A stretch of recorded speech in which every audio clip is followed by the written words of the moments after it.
இல்லை, டிவிக்கோட கூட்டணி என்பதை இவர் தான் சொல்லிட்டு இருக்காரே தவிர, சொல்ல வேண்டிய கட்சி தாவேகாவின் சார்பில் இது வரைக்கும் யாருமே நாங்கள் அதிமுகவோட போக போகிறோம், பிஜேபியோட போக போகிறோம் என்பது மாதிரியான செய்திகள் எதுவும் அந்த தரப்புலேருந்து யாருமே சொல்லலை. இவங்கெல்லாம் இவங்க எங்களோட வந்துட்டாங்கன்னு கொடி உட்பட காமிக்கிறாங்க. அப்புறம் நேற்று செல்லூர் ராஜு அதுக்கு பதில் சொல்லிட்டாரு, என் கட்சிக்காரன் என் கொடியை எங்கள் கட்சி கொடியை பிடிக்க மாட்டான், இன்னொரு கட்சி கொடியை பிடிக்க போகிறான்ற மாதிரி அவர் தான் பதில் சொல்லியிருக்காரு. செல்லூர் ராஜு அவர்கள் அந்த மாதிரி பதில் சொல்லியிருக்காரு. அதனால் இது தாவேகாவுக்கு ஏதோ ஒரு இந்த மாதிரியான ஒரு நிர்பந்தத்தை உருவாக்குவதன் மூலமாக தன்னுடைய அணிக்கு கொண்டு வருவதற்கான ஒரு நிர்பந்தத்தை உருவாக்குகிற தந்திரத்தோடு தான் இத்தகைய கருத்துக்களை பரப்புவது, இந்த மாதிரி கொடியை பிடிச்சி ஆட்டுறது போன்ற விஷயங்களெல்லாம் அவங்க பண்ணிகிட்டு இருக்கிறதா நினைக்கிறேன். அதற்கான வாய்ப்புகள் ரொம்ப குறைவு என்பது தான் என்னுடைய அபிப்பிராயம். ஏன்னா ஏற்கனவே பிஜேபியோட அதிமுக கூட்டணி என்பது அதிகாரப்பூர்வமாக அறிவிக்கப்பட்டது. பிஜேபி எங்களுடைய கொள்கை எதிரி என்று நடிகர் விஜய் அவர்கள் ஏற்கனவே அவர் தெளிவுபடுத்தியிருக்காரு. இத்தகைய சூழ்நிலையில் அதிமுகவோட வர்றாங்கன்னா அவங்க பிஜேபி அதிமுகவோட கூட்டணிக்கு வர்றாங்கன்னு தான் அர்த்தம். இல்லை என்றால் அதிமுக பிஜேபியை கலட்டி விட போகிறதா என்கிற கேள்விக்கு எடப்பாடி அவர்கள் பதில் சொல்லணும்.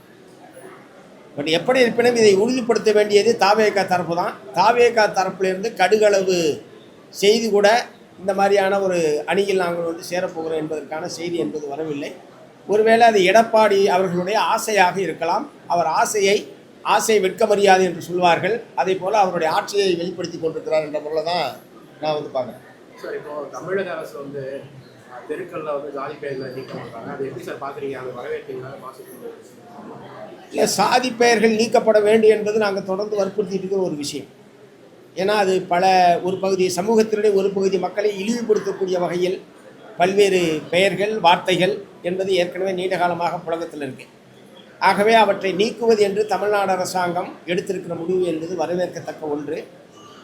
அதே நேரத்தில் இந்த சாதி பெயர் ஒட்டோடு சேர்த்துத்தான் தமிழகத்திலே அறியப்பட்டிருக்கிறார்கள் அப்படின்ற மாதிரியான சில தலைவர்கள் இருக்கிறாங்க.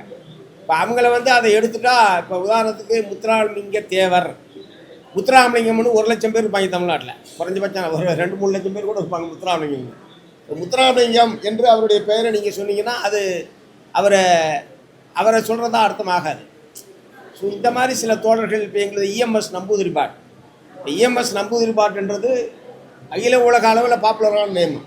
இந்திய பொதுவுடைமை இயக்கத்தினுடைய மாபெரும் தலைவராக இருந்தவர், விடுதலை போராட்டம். ஆனால் அவர் இஎம்எஸ் நம்பூதிரிபாட்னா அந்த காலத்திலேருந்து அந்த முறையில் தான் அறியப்பட்டிருக்காரு. அதனால் சில தலைவர்கள் இந்த முறையில் அவங்களுடைய சாதி பெயர், அவருடைய பெயரோடு சாதி ஒட்டி என்பதும் சேர்த்து தான் தமிழகத்தில் அறியப்பட்டிருக்கிறார்கள் என்று சொன்னால் அதை விட்டுவிட்டு பெயரை சூட்டுவது என்பது அவர்களை அடையாளப்படுத்துவதில் சிரமத்தை ஏற்படுத்தும் அப்படின்ற மாதிரியான ஒரு பிரச்சனை என்பது வந்திருக்கிறது.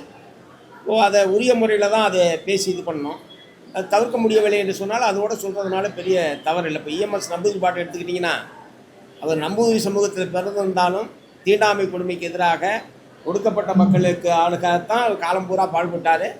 அந்த மக்களுக்கு தங்களுடைய சொத்துக்களை முழுவதும் எழுதி வச்சார். அதனால் அவர் சாதிய பின்புலத்தோடு இருந்தார், சாதிய உணர்வோடு இருந்தார்னு எதிரிகள் கூட குற்றம் சாட்ட முடியாது.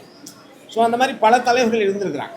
ஸோ அதனால் அது ஒவ்வொரு பெயர் தலைவரை பொறுத்து தான் அது தீர்மானிக்கிறது. கேட்கல, நீங்கள் சொல்கிறது என்ன? சிறுநீரக திருட்டு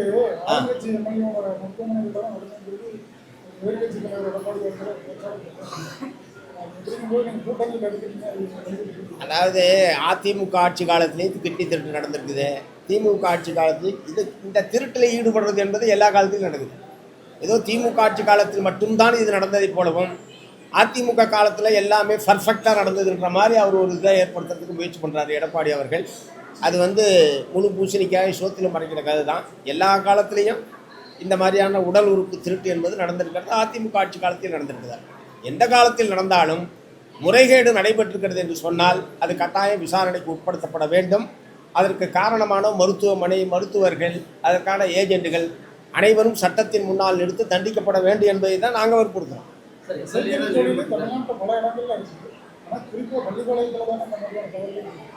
இல்லை சார்,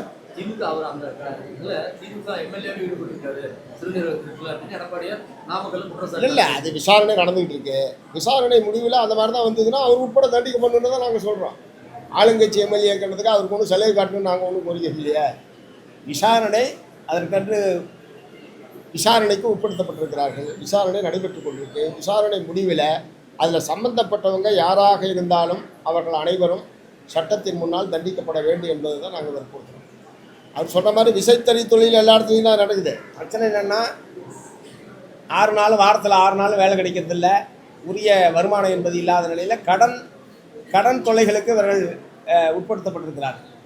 கடனிலிருந்து மீள்வதற்கான முறையில் இந்த மாதிரியான உடல் உறுப்புகளை விற்பது என்கிற ஒரு அவல நிலைமை ஏற்பட்டிருக்கிறது.